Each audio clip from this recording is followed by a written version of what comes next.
Making 90s makeup work in 2023 for mature women. Hi, I'm Laura Ray, and I have some of my all-time favorite makeup of recent purchases to share with you today. We're going to compare some high-end with some very affordable products. I've recently purchased quite a bit of high-end foundation to try to compare it to some that's at the drugstore to see if it's similar. So I'm going to share a comparison with you today, along with a lot of other fabulous 90s looking makeup. I want to start first with the lips before I'm going to apply any makeup. I've tried this Keep It Full Max Balmshell. This is the most unique lip product I think I've ever tried. It feels like a coating over your lips, like a balm, but it is like a little bit jelly, a little bit balmy. It's very hard for me to even describe it, but boy, it plumps my lips. And I think of the 90s, I think of Pamela Anderson a lot with the very full lips we started to see starting off back then. And this really plumps those lips up. I love it. I put it on last night before bed, and it does have a very minty feel to it, so it will give you that sort of hot feeling on the lips. But when I woke up, it was still on. So it made a nice lip mask for me. It's super affordable, and I love applying it before I apply my makeup. I recently went out and purchased this foundation because I knew a lot of you would be curious about it. It has skincare ingredients. The company is called Polite Society, or the line. The people that are making this is Too Faced. And it's got niacinamide in it, willow bark, vegan hyaluronic acid. It's supposed to be more of a clean brand that Too Faced has come out with. So I was really curious about it. It's made in the USA, and I love the bottle. It's really interesting. Now, what's funny is first I went out and bought this shade. And this is light warm. I tried shades on the testers on my hand in the store, and it was very hard to tell what was going to work for me. So I bought the warm, but it was a little too orange on the skin. So I really liked the formula, so I thought I'll keep it. I rarely take things back, and I would mix it with something else. So I went back and bought the light neutral, and that was a much better match. Now, I would think it's sort of hard to find at the drugstore something that would be exactly like this, because it just has a very skincare feeling formula. I really do like it, but I'm not so fond of the price tag. I was looking on the internet trying to see if anybody else had already found a dupe, just to get some ideas of things I already have in my collection. The closest I could find was about a 50% dupe. They said on Skin Sort. It's an app that you can go on to and see comparisons of products. And they said the Catrice, which I've been raving about for a couple of years, HD liquid coverage was around a 50 or 51% match. Now this also has skincare ingredients. I would say it's a little more mattifying. If you look at this side of my face, it does seem a little more matte, and also matte to the touch. A little tackiness because I haven't put any powder on. This side is a little more feeling like I have skincare on. This says it's mattifying and it's waterproof, sweat-proof. I've loved this for so long. I do think this is beautiful, and if you're willing to spend the $40-some, I don't think you'd be disappointed. I would just caution you about selecting a shade. Normally, I'm light medium. In this, I'm light neutral is my shade, light neutral, and I am not that shade in any foundation that I buy. In the Catrice, I like Sand Beige 030. Now, the problem with this is very hard to find now. I purchased mine on Amazon. Ulta used to carry it, and they don't anymore. So I would say if you're on a budget, you will really be happy with this Catrice. I'm happy with it regardless. I feel like it feels like a high-end foundation, but I do love this one from Too Faced. I wanted to mention another one they compared it to is this one, the NYX Blur, the Bear With Me. This just didn't work for me. It pilled up on me. I tried it numerous days. I've tried it without skincare, with skincare, just trying to make it work. I had even bought 2 shades of this to try when I initially bought it because I was super excited to try it. I thought, this is my jam. I always like a really thin foundation and something I can build. And I thought that this would work, but it just kept pilling up on me and was very patchy. In the 90s, they loved those thin brows. Now, I've never had thick brows, so I was sort of made for that era, I guess. We also had those really thick brows like in the 80s we were coming out of, like Brooke Shields. I always admired her brows. One way to fill in a very fine look is to use a super pointed pencil. And on this side, I've used the Anastasia, but I actually like the one from NYX so much better. This is the NYX Microbrow pencil. What I like is this one is a little more stiff. It could just be the pencil that I bought. It seems drier, where this is a little bit creamier, easier for me to work with when I'm trying to fill in spots. They both have a spoolie. So if you look at them together, these 2 pencils look like they could have been made in the same factory. They're pretty much the exact same size. Even the little spoolies on the end are the same. So I say go with the NYX. I wanted to try to fill in my brows a little bit. You might have fine brows, but you might have patches where there isn't hair. So a long time ago, I had the Milani brow kit. Do you all remember that, with the powders in it? And it had even a highlighter that was great for the inner corner. Well, that's been discontinued. It's a thing of the past, and I'm always looking for something similar. Well, the company I've been speaking about, Oulac, the beautiful lipsticks I showed recently, they have a kit with brows.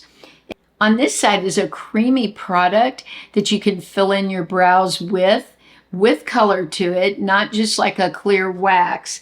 And then on this side, you have the powder. Now, I bought the shade Golden Blonde, and this seems to really work for me. Normally, I wear a taupe. And I wanted to say in this video, I'm just going to show you some of the close-ups. I'm on my way to the hospital to be with my mom today. Many of you know, if you've read the community posts, that she has stage 4 cancer. And I'll be headed to the hospital to spend the day with her. So in this video, usually I get very close-up shots of all of the makeup. But today I'm just going to sort of show it to you and just tell you a little more about the formulas that way. So in the 90s, we had those brows, and then we had mostly eyeshadow on the mobile lid. They started bringing it up to the crease, but a lot of us just wore it on the mobile lid. And we wore a lot of these plummy colors, sort of like I have on, with red and brown mixed in. Recently, Cindy Joseph came out with a perfect 90s of 2023 shade, and it's called Rose Nude. I was super happy to buy it because this is my jam. This is one of my all-time favorite shades, and it used to be hard to find after we got out of the 90s, and I'm so glad this shade is back. I wanted a simple look today, so I put it on my eyes, I put it on my cheeks, and I'm showing it to you on my lips. I love these sticks. They do last for hours. They're super easy. You don't have to be a makeup artist to look beautiful wearing these. And the other thing is, when you're like me and you're sort of in a rush to need to get somewhere, then you can quickly put some on your eyes, cheeks, lips, and you're done. So I'm so happy they came out with a new shade, and it's the perfect shade for those of us that love the 90s. The 90s was all about black liner. I don't wear a lot of black liner anymore, but I love shades that are a little bit softer than black. And so today I wanted to use this one from Revlon. It's their Colorstay, and the shade is Black Violet. I thought this was such an amazing shade for giving that 90s look. It's got a little bit of purple in it. And I love that. And then it almost has a gray, purple / black look to it. Really super soft, beautiful for a mature eye. I like that it has the smudger on this end. You don't have to grab another brush, and you can sharpen it. It's got a little sharpener that's tucked in there too, so you can keep the pencil pointed. But I think this is a perfect 90s shade because you get that effect of the black and darkening the lash line and making the eyes pop a little bit more, but you get a softer version of it. I think in the 90s is when lip liner took us by storm. People were starting to wear different lip liners to make the lips look more like Pamela Anderson, that full look. My favorite liner is BK Beauty. I love their liners. They're so affordable, $12, and so worth it. I'm wearing Warm Spice today because it is that perfect 90s vibe that would go with any lipstick you might choose. Now, there were a lot of gorgeous shades in the 90s. Today, I wanted to show you a few different ones. First of all, the Maybelline Ink, the vinyl. Lips were really glossy in the 90s. You either had more of a matte or a gloss, but the glossy lip, I love. These are amazing, this whole line. Now, this shade I'm wearing today is Charmed, number 100. It's just a perfect gloss, lipstick, moisturizer, all in one because it really does hydrate the lips throughout the day. You got that shine. You don't have to buy a separate lip gloss to get the glossy look. It's easy to apply. It's not messy at all. Now, I do like to use my Delium brush. I have a brand new lip brush I bought a couple months ago, and it's just perfect for going around the edges. Now, they used to line the lips, as you know, and leave them lined without blending. I really love a blended look, so I go back in with my lip brush just to blend the lip liner with whatever lipstick I'm wearing. But this Maybelline shade Charmed is just so beautiful on the lips. In the 90s, a lot of us wore shades called Raisin. Now, this one from Neutrogena is called Rich Raisin, and it just perfectly fits that time frame of the 90s when we were wearing those shades. I wore that Raisin shade a lot, whether it was in a purse, shoes, a shirt. I just love this shade. And these crayons are so easy to work with. They look a lot like the ones from Clinique, the chubby sticks that they have for lips. These are super affordable. This whole Neutrogena line, I've had many shades from this line, and I've always loved them. They keep your lips hydrated, moisturized. They're just absolutely stunning. Look at this, the perfect 90s shade. One last one I wanted to share with you is the one I'm wearing. It's from a company I recently discovered. It's called Oulac. They make beautiful products. The brow product I showed you, I've shown some lipsticks a couple of weeks ago. This is a different lipstick. I've always loved this shade, this slim sort of shade, just like the Clinique Black Honey. That packaging is very slim. This is such a beautiful sort of peachy brown. Browns were so big in the 90s, and I like to combine this with my BK Beauty Warm Spice. If you look at those two together, they just go beautifully. I know a lot of you like pinky nude, peachy nude, something with a little pizzazz added to it instead of all brown. We wore a lot of browns in the 90s, but as we age, sometimes we like to soften those tones a little bit, but we still want those shades. So I really think this one is beautiful. I'll have all the shades, all the links listed in the description of the video. I wanted to just say that in the 90s, I started my teaching career in 1994, and I wore my hair like this a lot to school.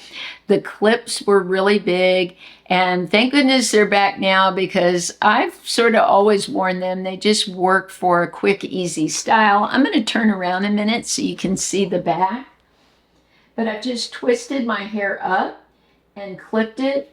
And of course, when I started my teaching career, I was in Fort Lauderdale, and the weather there is super hot all year. The coolest it might get is in the 60s, if that. Most days it was in the 80s or 90s. So the weather was really hot, and a style like this really kept me cool during a long school day. I want to thank you all for all your love, your prayers, the messages you've been sending my mom and me and our family. We appreciate all the positivity. We need it right now. It's been a very tough few months now. It's almost been 6 months. My mom started having pain in her arms in April. We thought it was a pinched nerve. They did a lot of testing and found cancer in her spine. And she had that removed, but the cancer came from somewhere else. And at this point, when I'm making this video, we don't know where it came from. So they're doing more testing right now. I have taken time off school. I'm on family medical leave, an intermittent leave, where when I can be at school, I am. If my mom needs me, then I'm next to her side. And I wish I could be there every moment. This is actually my last year as a teacher. I get very emotional about it because I've had an amazing career. I've worked with so many beautiful children and families over my 30 years as a public school teacher. There have been some challenging ones in the past few years due to things going on in the world, and I've just hung tight. There were so many teachers that quit in the past few years, and I never even thought of quitting. I knew I would finish, and it's so difficult with this being my last year, and then such a sad thing happening with my mom. So I appreciate those prayers and your thoughts and your love more than you know. I'm wishing you a blessed week, and I hope you enjoyed this video, that it was fun for you, because the 90s was a really great time for our family and the beginning of a very rich and beautiful teaching career. I love you all so much.